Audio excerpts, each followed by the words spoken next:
Pada bagian ini kita akan coba mendefinisikan apa itu aset gitu ya, dan hubungannya dengan cash flow. Oke, jadi pertanyaannya pertama, aset itu apa?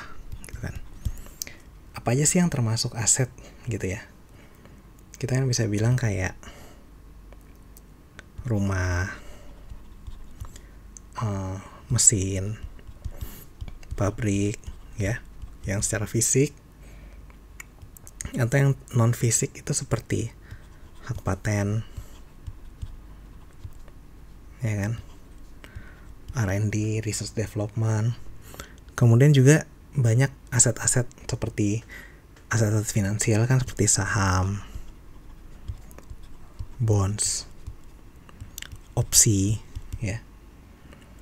Plus juga sebenarnya ya hal seperti pengetahuan, reputasi, kesempatan dan lain sebagainya. Jadi ada banyak gitu ya di sini. Nah, kenapa sesuatu itu kita bilang aset?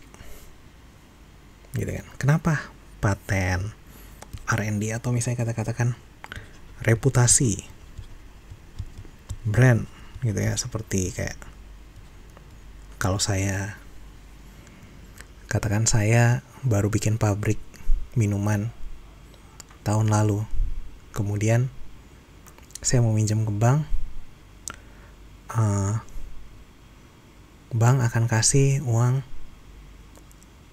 saya mau minjem uang 1 triliun,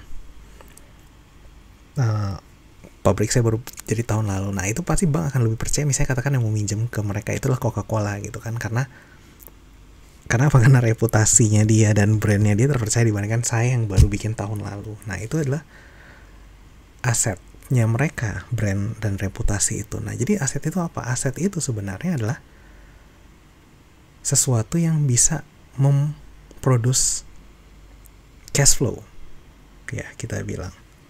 Jadi itu related dengan sesuatu yang bisa memproduce cash flow buat kita. In fact, dalam playlist ini kita akan definisikan bahwa aset, nilai dari aset pada waktu T itu kita define sebagai sequence dari cash flow ya. Sequence, kenapa ada sequence? Maksudnya di sini adalah cash flow aset ini adalah ya sequence dari cash flow saat ini dan rangkaian masa depannya ya. Jadi bukan cuma cash flow di waktu T, tapi juga T plus 1, T plus 2 dan seterusnya. Tapi tidak melibatkan yang masa lalu gitu ya. Nah, kenapa definisi ini penting? Karena di sini kita melihat aset itu sebagai sesuatu yang relatif pada waktu tertentu, jadi pada T tertentu. Ya, inilah pentingnya kenapa kita melihat aset bentuknya itu seperti ini, ya. Karena misalnya kita membandingkan ya, di sini tadi kan kita sebut Coca-Cola. Coca-Cola saat ini versus ya kan, versus Coca-Cola 10 tahun kemudian versus Coca-Cola 5 tahun lalu, ini whole different aset ya. Dan jangan lupa cash flow-nya sendiri ini bisa positif bisa negatif. Oke. Jadi untuk kita bisa menilai ya suatu aset, kita butuh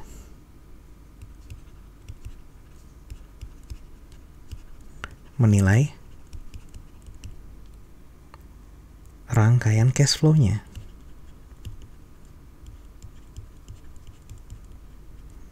Ya.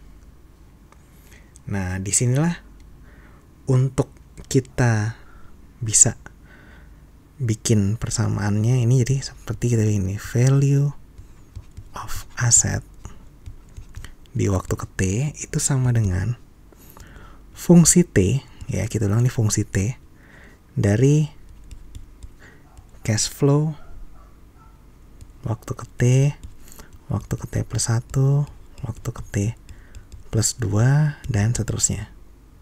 Gitu. Nah, ini pentingnya kita membuat suatu timeline karena nanti kita bisa melihat pada saat T sama dengan 0 di sini, kemudian pada saat T sama dengan 1 itu kita dapat cash flow-nya berapa, pada saat T-nya sama dengan 2 itu cash flow-nya berapa, dan seterusnya. Ya, sampai waktu ke T di mana cash flow di waktu ke T. Gitu ya. Nah, pertanyaannya sekarang, oke, dari mana fungsi V? Gitu kan, karena anggap kita udah punya, saya punya nih cash flow dari suatu perusahaan, kira-kira untuk di waktu ke T, T plus 1, T plus 2 gitu kan, saya proyeksikan. Tapi di sini ada satu fungsi lagi, V. Ini dapat dari mana fungsi V-nya ini? Nah, fungsi V ini dapatnya dari market, pasar, gitu kan ya. Market pada waktu ke T. Ya. Jadi pasar itu yang akhirnya akan menentukan berdasarkan cash flow T, T plus 1 dan seterusnya, nilai dari aset ini akan dihargai berapa. Seperti itu. Dan pada saat kita bicara pasar, tentu saja di situ ada banyak sekali perhitungan.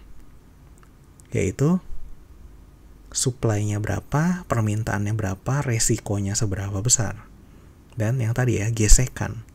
Pada saat kita mau membeli, seperti apa friction-nya, kira-kira seperti itu. Jadi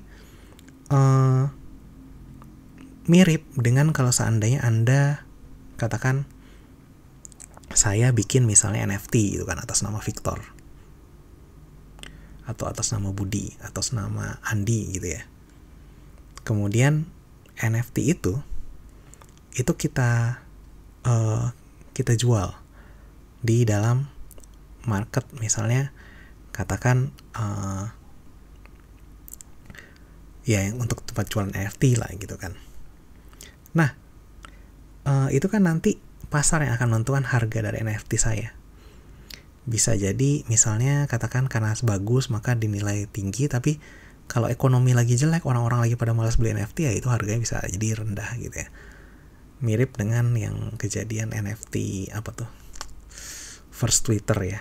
Ya itu kan kira-kira terjadinya awalnya dibeli berapa juta dolar, kemudian sekarang harganya tuh cuma berapa ratus atau berapa ribu dolar gitu kan jatuh. Jadi sangat-sangat tergantung dengan kondisi di market juga. Oke, kira-kira sampai di situ dulu. Thank you.